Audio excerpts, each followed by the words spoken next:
Alright guys, if you enjoyed this video, don't forget to hit that thumbs up button.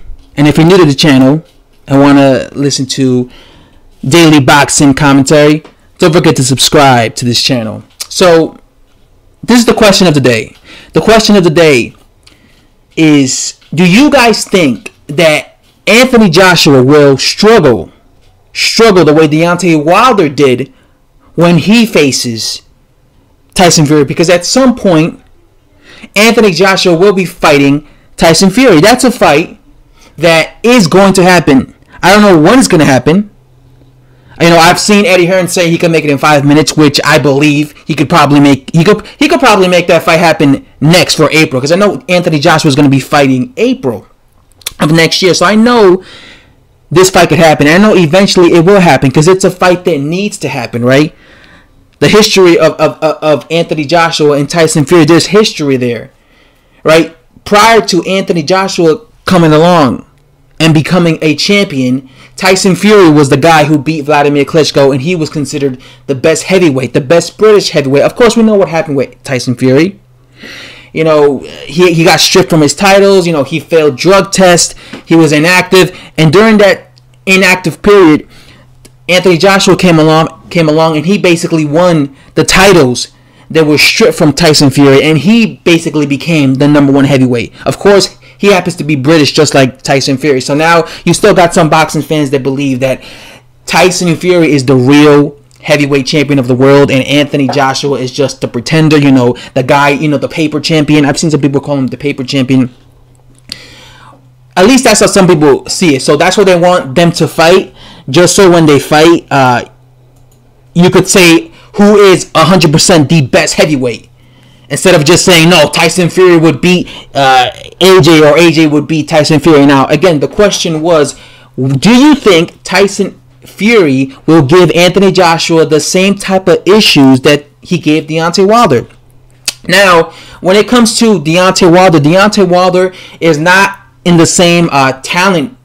He doesn't have as many tools as Anthony Joshua, right? Deontay Wilder's a guy that he's a very he's a kind of a sharpshooter type of fighter, right? He'll stand in front of his opponent with his hands up, and he'll look for opportunities to land his right hand, right? He'll be throwing a jab. He likes to throw a jab, Deontay Wilder, but the main weapon he has is that right hand, and he has a puncher's mentality, which he thinks all I have to do is land my right hand on my opponent, knock his ass out, and I win, even if I'm losing 9 rounds. But when it comes to Anthony Joshua, though, he doesn't just go, you know, he's not a guy that just, like, depends on one punch. He's not a guy that is just thinking, all right, I'm just going to throw one punch. He throws body shots. He throws uppercuts, right? He likes to throw hooks. I personally believe that any heavyweight who fights Tyson Fury, I believe that any heavyweight who fights him has to invest in the body. Tyson Fury is a guy that is a very tall heavyweight with a very long reach. Like, this guy has like an 85-inch reach, very long reach. So when you're 6'9" and you got an 85-inch reach, and you know how to use your height and reach to your advantage, that's a problem to many heavyweights, because especially when you're much shorter than them, because if you stay on the outside with that guy, it's going to be hard for you to, you know, it will be very difficult for you to land on that fighter, because he has such a long reach, and he's an elusive type of fighter. So what do you have to do against that type of fighter? You have to cut the ring off against that type of fighter and go on the inside against them, right? Tyson Fury is a guy who balloons up in weight, right? He balloons up in weight. He gains weight, especially when he's inactive. He gains weight in between fights. So you got to invest to the body. You got to hit him with body shots. You got to be physical with him. I think you have to be physical with him, throw body shots. I think when it came to Deontay Wilder, I don't think that he was landing or throwing enough body shots. I think he was just thinking that he was just going to be able to land that right hand, and because he has that mentality that he thinks all he has to do is land that right hand, he just kept depending on that right hand all night, and he kept missing and missing and missing and missing, and Tyson Fury was just racking up the points. When it came to Vladimir Klitschko, I thought Vladimir Klitschko did a worse job than Deontay Wilder, because at least Deontay Wilder was trying. You know, Deontay Wilder, although I thought he lost his fight, at least he was trying. You know, he was constantly throwing the right hand. When it came to Vladimir Klitschko, he just looked like he was frozen. Like, Vladimir Klitschko looked like he was frozen against Tyson Fury. And to me, it was more of the case that Vladimir Klitschko is not happy and comfortable with fighting on the inside, and that's why he was just way too hesitant against Tyson Fury, and he gave away that fight. When it comes to these styles, looking at Tyson Fury, looking at Anthony Joshua, I believe that, like I said, Anthony Joshua has more tools in the bag. But I think it's going to be one of those things where I could see Tyson Fury winning rounds against Anthony Joshua. Because I saw, what's his name? Alexander Povetkin, who's a short heavyweight.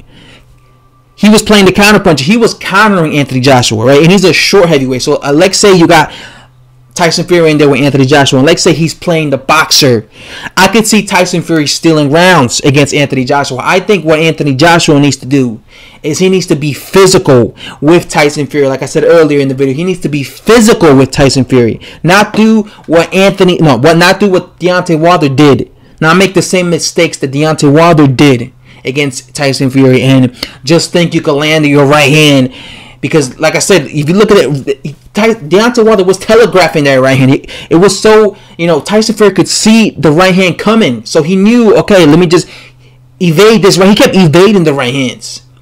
I think against Tyson Fury, you got to mix it up. I think Anthony Joshua has the tools to do it. So I think what he has to do is be physical with Tyson Fury. Throw body shots from early on in the fight. Don't wait till round 10. Go early on in the fight.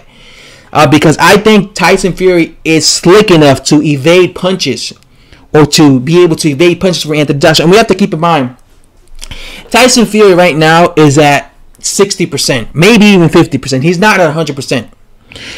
This version of Tyson Fury was good enough to give Deontay Wilder all types of problems. As he keeps fighting, let's say he stays active, relevant, and he keeps fighting every 4 or 5 months, he's going to get even better shape. So maybe in his next fight, let's say he was 60% against Deontay Wilder, maybe in his next fight, he's going to be 70%. Maybe within 10 months, he'll be 80%. Maybe by the time he fights Anthony Joshua, he'll be 100% back to his best form, right?